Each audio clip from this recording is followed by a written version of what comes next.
So I'm looking at this segment on Undisputed, and they were talking about the block last night by the Miami Heat's Bam Adebayo on Boston's Jason Tatum, which sealed the deal for Miami, and they went on to win the game 117 to 114 and take a one games to nothing lead in the Eastern Conference Finals. And they actually had a segment saying whether or not that was the greatest defensive play in playoff history, or whether it was LeBron's block on Andre Iguodala. And once again, this shows a total and complete lack of historical knowledge by NBA fans, and it shows that people are prisoners of the moment. Okay, now to me personally, of course, LeBron's block on Andre Iguodala was more important and more pivotal. That was an NBA Finals game. That was a game 7, and that play occurred in the latter stages. And LeBron's block changed the momentum of that game, because if you remember that game, at that time the Warriors were making a little run, and you could get a sense that they were getting a little bit of momentum. And when you're watching that game, you're kind of like, here we go. The Warriors are going to start pulling away. But then LeBron comes out of nowhere with that great defensive block. You know what I'm saying? So, yeah, that was a much superior defensive play to me than Bam Adebayo's. But at the same time, how quickly they forget. How quickly they forget. Nobody remembers Tayshaun Prince's block on Reggie Miller, 2004 Eastern Conference Finals, Game 2. The Pacers won the first game, and in Game 2, in the latter stages of that game, the Pacers were making a push. They were down. I believe if Reggie Miller made that layup, they would have taken the lead. But Tayshaun Prince came out of nowhere and blocked Reggie Miller's layup, and the momentum shifted back to the Pacers. Excuse me, the Pistons.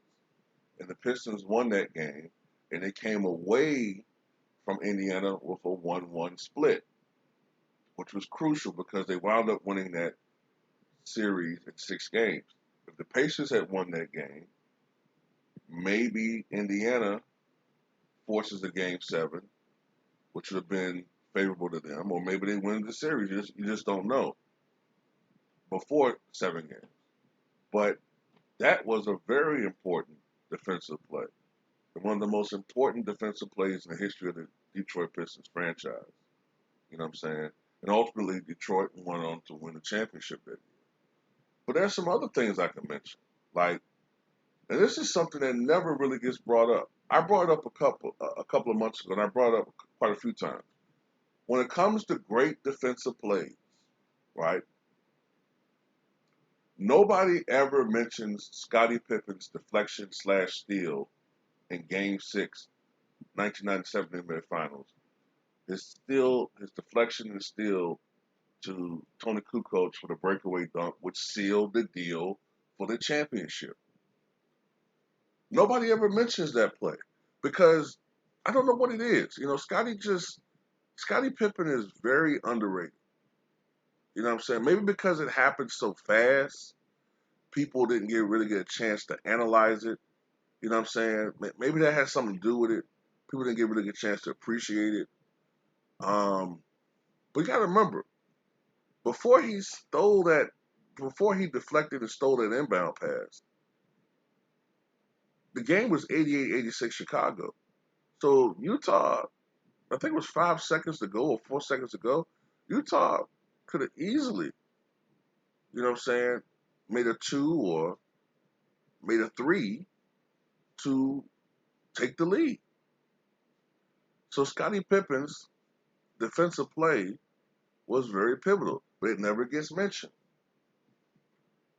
I can tell you another great defensive play that doesn't get mentioned as much anymore. Akeem Olajuwon's block on John Starks in Game 6 of 1994 NBA Finals.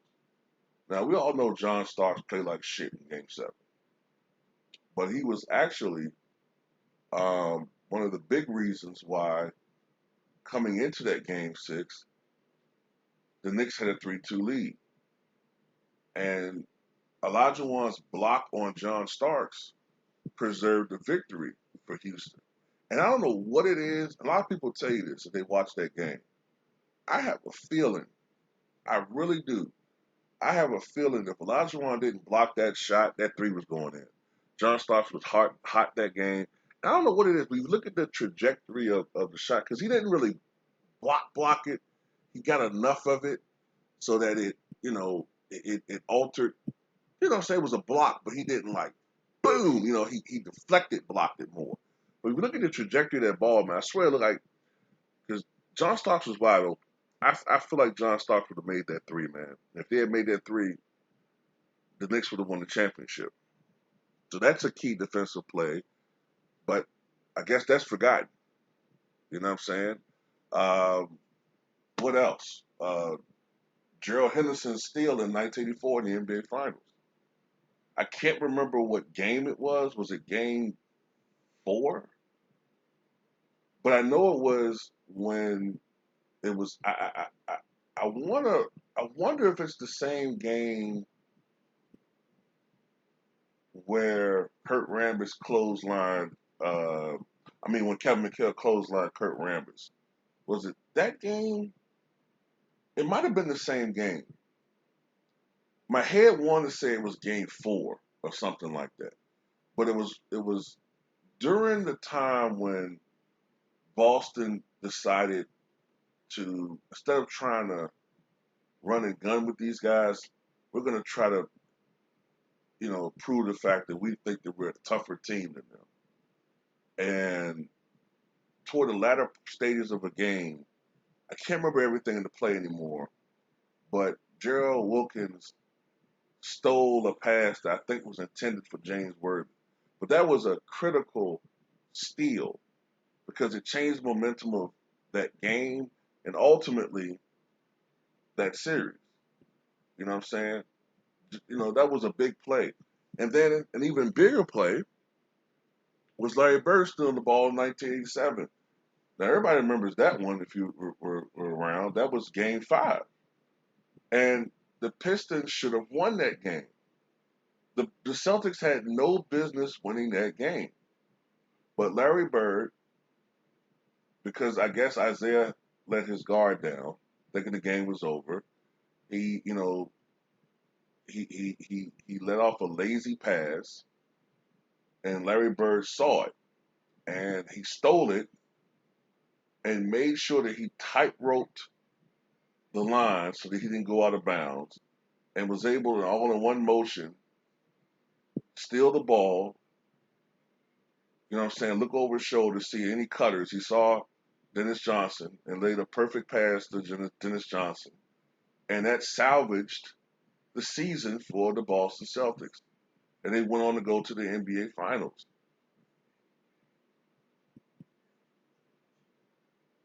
But, like I said, these are some things that I guess get forgotten. I don't know what it is. With time, people just forget that the NBA just didn't start 20 years ago. But to me, honestly, a lot of people say that LeBron's block on Andre Iguodala is the greatest defensive play of all time, and I don't think that's true. The greatest defensive play of all time was this.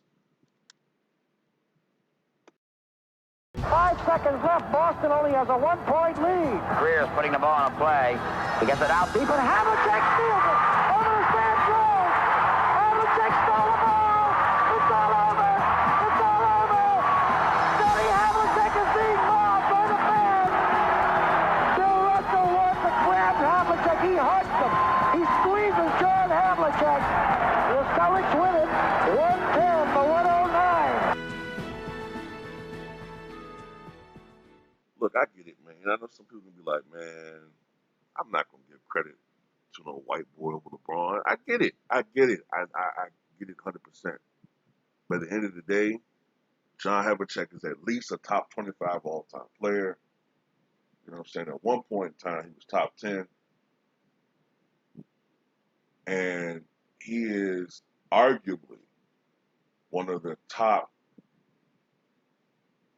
three, I'd say, defensive small forwards in NBA history. And he's better than Scottie Pippen. That's a fact. And I debate anybody on that one. He was better than Scottie Pippen. Actually, considerably better than Scottie Pippen. And, you know what I'm saying? This defensive play sealed the championship for the Boston Celtics. Not all of their championships are blowouts. That's why I was saying, like, yeah, like Wilt lost to them a lot, but in reality, the fact that he was able to get that close to a championship with that super team showed, the Boston Celtics being a super team, showed how great Wilt was.